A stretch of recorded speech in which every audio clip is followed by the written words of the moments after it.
Je vais avoir des problèmes, grosse bourde de Camille Lacour, il se rattrape in extremis. En plein direct sur France 3, Camille Lacour lâche une bourde inattendue qui n'est pas passée inaperçue auprès des téléspectateurs. France Télévisions retransmet actuellement les championnats du monde de natation 2025. Et une fois encore, les performances tricolores font sensation grâce à Léon Marchand. Déjà star incontesté des JO de Paris 2024 avec 4 titres olympiques, le prodige français a réalisé un nouvel exploit en pulvérisant à 2 reprises le record du monde du 200 mètres 4 nage. Ce chrono mythique, jusque-là détenu depuis 2009 par l'américain Ryan Lochte, a été effacé avec une avance impressionnante de 1,31.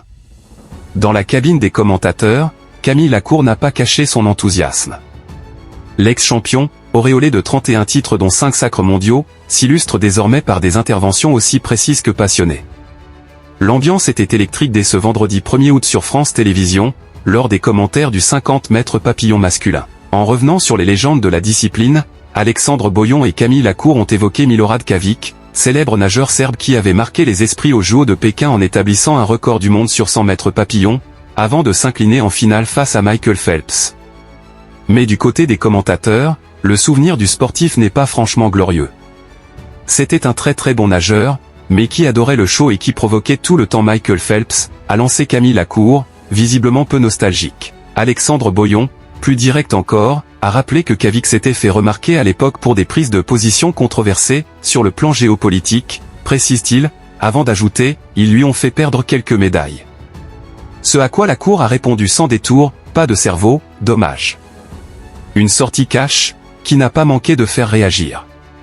Ce dimanche 3 août, alors que la finale du 400 mètres 4 nage approche pour Léon Marchand, Alexandre Boyon se projette sur une autre épreuve emblématique, le 50 mètres d'eau. Une finale qui nous a tellement apporté de titres, grâce à vous, Camille, 3 titres mondiaux, le record d'ailleurs de titres remportés par un dossiste sur 50 mètres.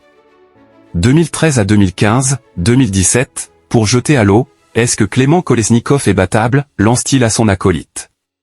Camille Lacour lui répond avec son franc-parler habituel, il était excellent en série, un peu moins demi-finale.